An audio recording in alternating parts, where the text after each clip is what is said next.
पहली बात आपको ध्यान रखना है कि टेक्निकल अगर आपको नहीं करना तो आपके पास इस समय 3 बहुत इंपॉर्टेंट नॉन टेक्निकल पॉइंट्स हैं। फर्स्ट आपको क्या करना है, फर्स्ट एक आप डिजिटल मार्केटिंग सीख लीजिएगा। डिजिटल मार्केटिंग में नॉन टेक एक्सपर्ट्स के लिए काफी स्पेस है समय। सवाल ये है कि टेक्निकल के अलावा क्या करें? हाँ वही तो मैं बोल रहा हूँ, उसके साथ-साथ क्या करें? टेक्निकल के साथ साथ क्या करेगा। ठीक है, आप किस फील्ड के विषय में वैसे बात कर रहे हैं? सर एक अच्छा डेवलपर बनने के लिए टेक्निकल पे तो हम फोकस करेंगे, हाँ। उसके अलावा और कौन स्किल्स पर हम फोकस करेंगे? देखिए आप, ये बहुत अच्छा सवाल है।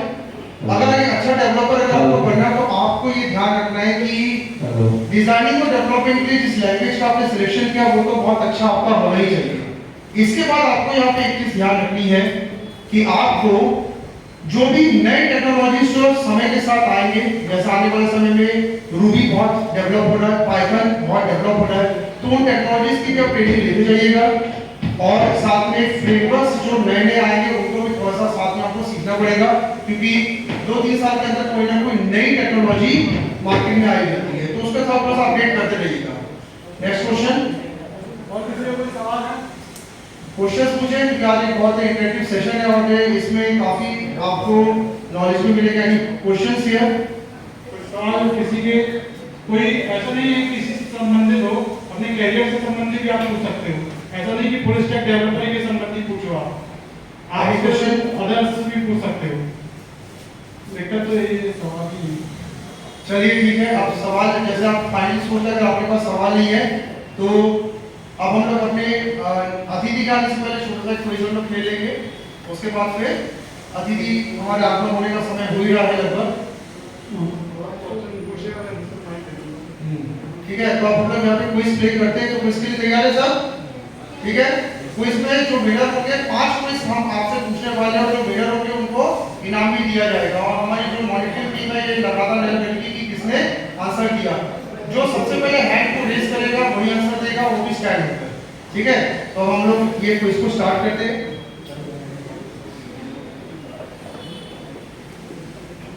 चलिए, रेडी फॉर क्विज? यहाँ चलो, आवाज आ रही है। तो अब यहाँ पे पहला जो क्विज है ये हमारे जनरल नॉलेज पर क्विज हम ले रहे हैं आपसे। जनरल नॉलेज जिसके बाद तो कई लोग जनरल नॉलेज भी कहते हैं, बोलेंगे जबरदस्ती याद रखना पड़ता है। देखते कि आपको कितना याद हो। तो पहला क्वेश्चन है, बर्मुडा ट्रायंगल कहाँ पे लोकेटेड है? इसको मालूम है? Where Bermuda Triangle is located?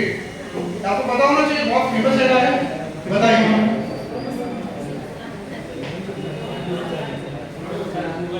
Sir Mexico के पास, मैक्सिको में?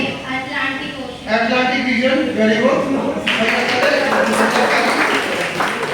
दूसरा है, लैंड ऑफ राइजिंग सन किसको कहा जाता है? कहाँ से सूरज उगता है? 3-4 सवाल फिर से पीछे से ही आए, सामने वाले शांत है। Land of rising sun, Ajay थोड़ा सा रोटेट भी करते हैं। आप पीछे सवाल बताइए। लैंड ऑफ राइजिंग सन यानी पहले सूरज कहाँ पे उगता है? अरुणाचल प्रदेश में। आप बताइए, विश्व की बात करो मैं, वर्ल्ड की। Japan, very good. थर्ड है, वह कॉन्टिनेंट जिसमें सबसे ज्यादा कंट्रीज है, continent has maximum number of countries. सबसे ज्यादा कंट्री किस कॉन्टिनेंट में है बताइए? एशिया, गलत आंसर। एशिया गलत आंसर है, बताइए। और कोई? आप पीछे से क्वेश्चन शिखा देने की, आप बताइए। यूरोप, आपका जो आंसर गलत है। शिखा, हाँ शिखा बोल रही है, उसको पता है। शिखा बताइए, देखते हैं शिखा बताइए। अफ्रीका, देश अफ्रीका में है, भले देश एशिया का बिगेस्ट कॉन्टिनेंट पर अफ्रीका सबसे बड़ा देश है। चौथा है, सबसे लॉन्गेस्ट रोड कहाँ पे है? विश्व में सबसे लंबी सड़क किस देश में है आज? भारत में। अच्छा, जबलपुर में। आप लोग हाथ उठाइए, कोई बोलेगा कुछ नहीं। अमेरिका, रशिया नहीं। देखिए ऐसे नहीं बोलेगा कोई, हाथ उठाएगा उसी के पास हाथ उठाएगा, माइक करना चाहिए। ठीक है, सबसे लॉन्गेस्ट सड़क जो है वो कही है और फिर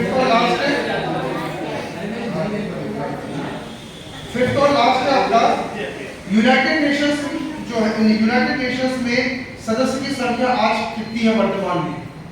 यूनाइटेड नेशंस आप जानते हैं सबसे बड़ी ऑर्गेनाइजेशन है देशों की, वर्तमान में कितनी संख्या है?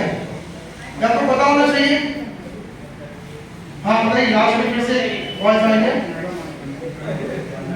जल्दी बताएं। तो मेरा आंसर है 51, या आपका आंसर 51 है। तो आप में से 3 लोग जो कि जिन्होंने जवाब दिया है, तो उन लोग का अपना नाम याद करके अभी आपको इनाम का रहेगा इसके बाद। तो मैडम हमारे इसमें आज के बाद दुर्गा स्वागत है सभी।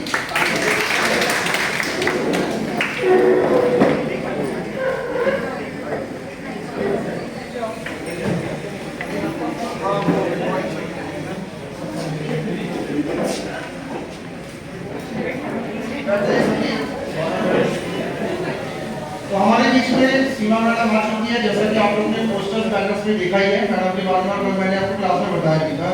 दशा ग्लोबल सर्विसेज जो कि बहुत पुरानी आईटी कंपनी भी है, और उसमें कई प्रोजेक्ट्स मैडम ने जो है अपने नेतृत्व में कंप्लीट करवाए हैं। और आज बहुत सारे स्टूडेंट्स जो बहुत सारे इंजीनियरिंग कॉलेज से पास आउट होते हैं या ट्रेनिंग्स करते हैं, उनका भी काफ़ी जो ट्रेनिंग्स है वो दशा ग्लोबल में ही हुआ है। तो दशा ग्लोबल में मैडम ने हमेशा बच्चों को ये भी बताया कि किस तरीके से आप रियल लाइफ प्रोजेक्ट्स में काम करें, जो कि ज़्यादा जरूरी होता है। तो मैडम के इस प्रोस्पेक्ट को हम लोग बहुत देखते आए, और आज हम लोग एक जोरदार ताली से मैडम का स्वागत करते हैं कि आज विस्तार में मैडम ने समय निकाला।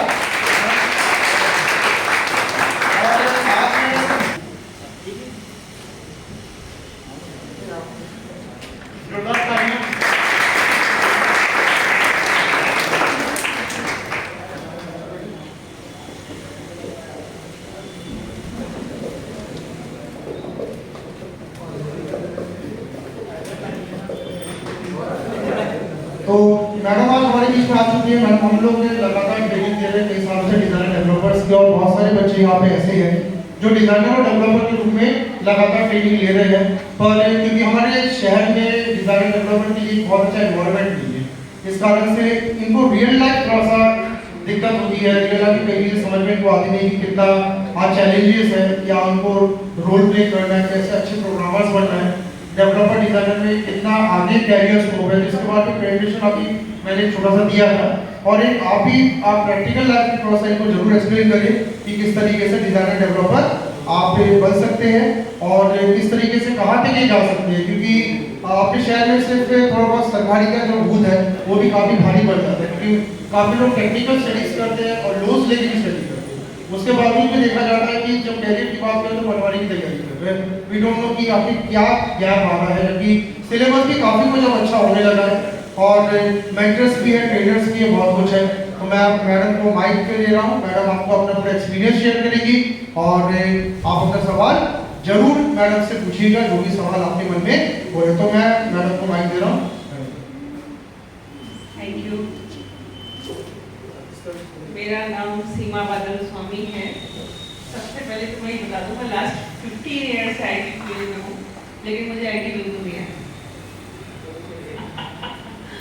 तो आप लोग उधर करो मुझसे बहुत ज़्यादा, ठीक है। बस मुझे समझ आती है एक चीज़ जो है मेरे साथ, मुझे ये सारी चीज़ें ना समझ आती है। और समझ की सबसे इम्पोर्टेंट चीज़ जो बच्चों के अंदर होना चाहिए वो होना चाहिए लगन। मैं पूरा हिंदी में बात करूँ, समझ में आएगा? अच्छा, आप लोग से थोड़ा सा मैं पूछना चाहूँगी, किस फील्ड से हैं आप लोग? ये माइक ले लीजिए, मुझे बताइए कि ये B है या BCA है या क्या है? BSc CS computer science bio.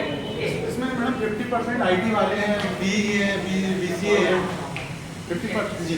Okay, तो बेसिकली जो आपका सोच क्या है, कोडिंग में जाना है या मार्केटिंग में जाना है या क्या सोच है? कोडिंग में जाना है। अच्छा ठीक है। दूसरा नहीं जाना चाहिए तो सारे लोग गूगल यूज करते हैं, ठीक है। मैं बिल्कुल मुद्दे पे आऊँगी क्योंकि बहुत सारा समय किसी का वेस्ट करना मुझे अच्छा नहीं लगता, ठीक है। पढ़ते हो आप लोग सब, पढ़ाई बिल्कुल अलग है और प्रैक्टिकल लाइफ जो है, जो मतलब काम बिल्कुल अलग है, ठीक है। और सबसे बड़ी जो हमारी एजुकेशन सिस्टम का वीकनेस है वो ये है कि जो पढ़ाया जाता है ना वो हमारी लाइफ में कोई काम नहीं है, ठीक है। मेरा खुद भी MSc है, MSc मेरा बॉटनी से है और MSc मेरा master of library science BEd है। और मैं पिछले 15 साल से IT फील्ड में काम समय में शहर के नंबर 1 कर दी थी, मैंने अब छोड़ दिया, ठीक है। तो इसका बेसिकली ये है कि आपको समझ आना चाहिए कि मार्केट में क्या चल रहा है। अगर आपने गूगल में देखा होगा, फेसबुक, ट्विटर, इंस्टा, किसी की वेबसाइट देखी होगी, तो गूगल किस चीज से सर्च करते हैं बताइए? सबसे पहले आप क्या सर्च करते हैं गूगल पर? टाइप करते हैं ना, कंटेंट, है ना, लेटेस्ट टाइप करते हैं। तो ये मान के चलिए कि टेक्निकल फील्ड में सबसे इंपॉर्टेंट चीज है, किसी चीज को शो करने के लिए हमें वर्ड्स चाहिए होते हैं, दूसरा हमें इमेज चाहिए होती है, तीसरा हमें वीडियो चाहिए होता है।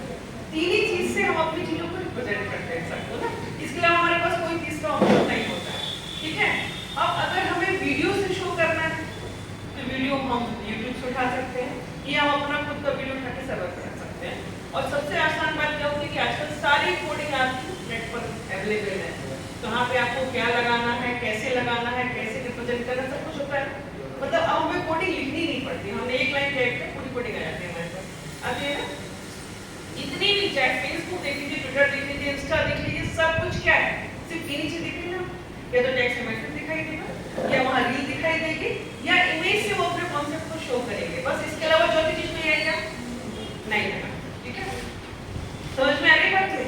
अब वीडियो के लिए हमें क्या करना है, वीडियो बहुत स्पेस लेता है, सबसे ज्यादा हैवी क्या होता है वीडियो, और हमारे जो सर्वर्स होते हैं वो इतने पावरफुल ना कोई व्यक्ति परचेज कर सकता है, और ना ही हम उनको इतना अच्छे से प्ले करा सकते हैं। तो हम किसका यूज करते हैं सबसे पहले? चाहे फेसबुक में जाएंगे, यूट्यूब का यूज करेंगे, यूट्यूब पे सबसे पहले अपलोड करिए वीडियो को, और जहां भी रिप्रेजेंट करना उसकी कोडिंग आप एम्बेडेड कोड से लाइए और पुट कर दीजिए, ठीक है ना। इमेज को हम रेजोल्यूशन कम करके, क्योंकि मैक्सिमम लोग सर्च किसमें करते हैं, मोबाइल में सर्च करते हैं, इसमें हमें कितना रेजोल्यूशन चाहिए, 70 रेजोल्यूशन, 35 रेजोल्यूशन चाहिए होता है, इससे अधिक नहीं चाहिए होता। इमेज को जैसे हम किसी की उठाएं, सबसे पहले उसका रेजोल्यूशन को कम करें, और हमें जहां शो कराना, अदरवाइज आजकल गूगल गैलरी भी बनी है, आप वहां पुट करिए, और जहां भी आपको किसी साइट पे दिखाना हो, किसी फेसबुक पे दिखाना हो, इंस्टा पे दिखाना हो, किसी का HTML कोडिंग करनी हो, आप कहीं भी उस इमेज का यूज कर सकते हैं ना। चौथी इमेज चीज इंपॉर्टेंट क्या होती है, टेक्स्ट। टेक्स्ट भी कौन से, जैसे मान लीजिए मुझे किसी लॉयर की प्रोफाइल दिखनी है, तो लॉयर को सर्च करने के लिए किसी लेमैन के दिमाग में क्या क्या वर्ड्स आएंगे, है ना। हमें वो सारे कंटेंट हमारे कंटेंट में होना चाहिए, या हम फेसबुक पे लिख रहे हो, हम ट्विटर पे लिख रहे हो, हम इंस्टा पे लिख रहे हो, हम यूट्यूब पे लिख रहे हो, कहीं पर सारे उन्हीं वर्ड्स को लिखिए हमारे मैसेज पे, हमारे कंटेंट में, जो कि सर्च इंजन में सबसे अधिक सर्च किए जाते हैं। ये तीनों चीज आपको समझ में आ रही है समझ में, है ना। अब आप देखिए कि जैसे आपने देखा होगा कि हमें किसी की वेबसाइट के बारे में मालूम है सबको, ठीक है। एक्चुअली सबसे स्टार्टिंग जो होती है कोडिंग की वेबसाइट तो होती है, सिंपल HTML के पेजेस होते हैं। अब हम अगर किसी लॉयर का बनाएंगे, उनको क्या चाहिए, उससे कौन सा केस चल रहा है इस समय, कितने उसने लीडिंग केस कर लिए हैं, उसकी कितने समय से प्रैक्टिस कर रहा है ना, अगला उसका आगामी केस कब आने वाला, हमें यही देना होगा उसकी प्रोफाइल के बारे में, ठीक है ना। तो हम इतनी सारी चीजों को आराम से किससे शो कर सकते हैं, टेक्स्ट से शो कर सकते हैं, पुराने जो केसेस होंगे उनकी इमेजेस डाल सकते हैं, उसकी फेमस पर्सनालिटी के बारे में, कुछ उसकी वीडियो शूट होंगे वो हम डाल सकेंगे, तो हम एक पूरी प्रोफाइल HTML में क्रिएट करके उसको देख सकते हैं, आसानी से सकते हैं। सबसे पहले जो आप पढ़ रहे हैं ना, उसका मार्केट में क्या यूज होगा, अगर हम पढ़ते समय ही हमारे टीचर्स हमको बता दें ये जो चीज है इसकी मार्केट में ये वैल्यू है, या इसको इस तरीके से क्रिएट कर सकते हैं, तो शायद हमारे लिए पढ़ाई और आसान हो जाएगी, या हमें उसकी दिशा मिल जाएगी हमें पढ़ना है। मैक्सिमम BE बच्चे हमारे पास आते हैं तो बेचारों को पता ही नहीं होता कि सर्वर कैसे यूज करते हैं, डेटाबेस कलेक्शन कैसे करते हैं, उसमें सारी बेसिक चीजें मुझे ऐसा लगता है पढ़ाई के समय बताई जानी चाहिए, बट वो आज तक कभी पढ़ाई नहीं है। तो आप लोगों को सबसे पहले ये समझना होगा कि मार्केट की डिमांड क्या है, आपके सारे आसपास, मतलब मेरा ये सोचना है कि आज की डेट में चाहे वो प्लम्बर हो, चाहे वो इलेक्ट्रिशियन हो, सबको कहाँ जाना है, कहाँ जाना है, मार्केट में जाना है। मार्केट में हम सर्च करते हैं, ऑनलाइन सर्च करते हैं, तो हर एक की प्रोफाइल कहाँ पर होना चाहिए। अब अगर बाई चांस हमारे पास 2 मिनट खरीदने के लिए पैसे नहीं है, तो हम कहाँ रखते हैं प्रोफाइल, कहाँ रखते हैं, फेसबुक भी सर्च होता है ना गूगल में। तो मेरे ख्याल से अगर आप कुछ नहीं करोगे, आप अपने घर के आसपास ही कस्टमर ढूंढोगे ना, तो 100 रुपए आपको सब दे देगा, और ऐसे 50 लोगों की आप प्रोफाइल क्रिएट कर दीजिए। उनको बेचारों को फेसबुक चलाना नहीं आती, उनको ट्विटर चलाना नहीं आता, मैक्सिमम लोग कहाँ सर्च करते हैं? हमें सबसे पहले अपने जो सीख रहे हैं ना, उससे हम अर्न कैसे करें। फिर आप देखना कि कई लोग करते हैं, मान लीजिए मेरी प्रोफाइल है, मैंने MSc किया, मैंने ये कोर्स किया, मेरा इतना बैकग्राउंड, तो हम टेबल फॉर्म में देते हैं, है ना, फीड कराते हैं। हम जो इनपुट करेंगे वही दिखाई देगा, गूगल अपने मन से कुछ नहीं बताएगा। हमें क्या करना पड़ेगा, पहले चीजों को, सारी चीजों को इनपुट करना होगा टेबल फॉर्म में ना। तो हमें कोई भी प्रोफाइल क्रिएट करनी है, उसका हमें इनपुट पूरा कराते हैं टेबल फॉर्म में, और उसी को पूरा क्या कराते हैं, डिस्प्ले कराते हैं ना। फिर आगे क्या कराते हैं, जरूरत पड़ती है उसको सर्च भी करा सकते हैं। मान लीजिए हमें किसी की प्रोफाइल पेट्रोल में लिखा हुआ आपने अक्सर कि हमें 21 से 25 साल का कोई बच्चा चाहिए, तो हम पहले 21 से 25 के लोगों को फीड कराते हैं, इनपुट कराते हैं, फिर हम उसको सर्च करा सकते हैं। तो सारी चीजें हम टेबल फॉर्म में, बोल रहे टेक्स्ट यूज हो रहा है, टेक्स्ट को हम टेबल फॉर्म में ले सकते हैं, टेक्स्ट को हम पूरा पैराग्राफ चेंज कर सकते ले सकते हैं। तो ये सारी बेसिक चीजें हैं, अगर आपको मालूम है, पहले आप जो पढ़ रहे हैं उसका मार्केट में यूज क्या होने वाला है, और हमें आसपास सारे मतलब उसकी यूजेस दिखना चाहिए। जिस दिन से हमें दिखना चालू हो जाएंगे ना, तो हम अपने आप बनाना उसको शुरू कर देंगे। जैसे मुझे दिखता है, लोग अब ऐप को बोलते थे, मैक्सिमम लोग हमारे पास क्लाइंट आते हैं, मैडम मुझे ऐप बना दीजिए। मुझे लगता है ऐप सिर्फ प्ले स्टोर में होता है, प्ले स्टोर के गूगल में सर्च होता है, सबसे पहले क्या होना चाहिए आपका, वेब पेज होना चाहिए। किसी भी क्लाइंट का सबसे पहले वेब पेज होना चाहिए। अब दूसरी बात क्या होती है, वेब पेज में और प्ले स्टोर्स में जो रखे जाते हैं ऐप कॉस्टली लगता है, और जबकि वेब पेज हम एक सिंगल पेज का भी बना सकते हैं। जरूरी नहीं कि हम 50,000 या 1 लाख रुपए खर्च करें, हम मुश्किल 5,000 में डोमेन क्रिएट करेंगे, इनमें एक सिंगल पेज का बना दूँ, आप डिटेल दे दीजिए, अबाउट दे दीजिए, एक सिंगल पेज की किसी भी टेम्पलेट को ढाई कन्वर्ट करके उसको दे दीजिए, ठीक है। एंड्रॉइड पर आने पैसा लगता है, ठीक है। अब हमने अपनी पूरी प्रोफाइल आज के डेट में, रात को मुझे ऐसा लगता है कि जितने भी शहर में लोग जो वर्किंग है, चाहे वो लॉयर 6,500 लॉयर है शहर में, 650 गारमेंट्स यूनिट है शहर में, मैं आपको मार्केट बता रही हूँ, ठीक है। सिर्फ गारमेंट क्लस्टर चले जाओ, 650 लोग, किसी की वेब पेज नहीं बनाता, चले जाओ उनसे बोलो हम आपका वेब पेज क्रिएट कर देते हैं, एकदम डोमेन इनमें क्रिएट कर देते हैं, मेल अटैच करके दीजिए, जीमेल लगा दीजिए आप उसमें ना। तो ये सारे क्लाइंट जहाँ पे जाकर हमको दिखता है कि यहाँ पे हमें काम मिल सकता है, और उनको भी क्या होगा, उनको अपने प्रॉफिट में काम चाहिए होता है, तो उनको बहुत ज़्यादा बस उनकी इमेज, उनका प्रोफाइल उस समय भी हो जब वो सो रहे हैं। नेट का मतलब क्या होता है, रात को 2 बजे भी मैं सर्च करूँ तो आपकी इन्फॉर्मेशन कहाँ मिलना चाहिए हमको, इवन आप लोगों की सबकी, स्टूडेंट्स की भी इन्फॉर्मेशन जॉब चाहिए ना, कहाँ मिलना चाहिए, नेट पे। आज की डेट में हर व्यक्ति की इन्फॉर्मेशन कहाँ होना चाहिए, नेट पर, ठीक है। तो अब अगर कुछ पूछना चाहूँ तो मैं शायद आंसर दे पाऊँ। आपके मन में अगर कोई क्वेश्चन है, डेफिनेटली आप पूछिए, क्योंकि क्वेश्चन तो रहते हैं, पूछने में कई बार हेजिटेशन देखा जाता है। मैं तो लाइव में आपको जो भी सपोर्ट चाहिए होगा मैं तेरे को देगा, प्रॉब्लम नहीं है। क्योंकि मैक्सिमम क्या होता है, BE बच्चे या BC जब करते हैं तो वहाँ पे कोडिंग लैंग्वेजेस सीखते हैं, लेकिन उस लैंग्वेजेस का मार्केट में क्या यूज है किसी को पता नहीं। अगली क्वेश्चन, किसी के कोई सवाल हो तो मैडम से पूछ सकता है।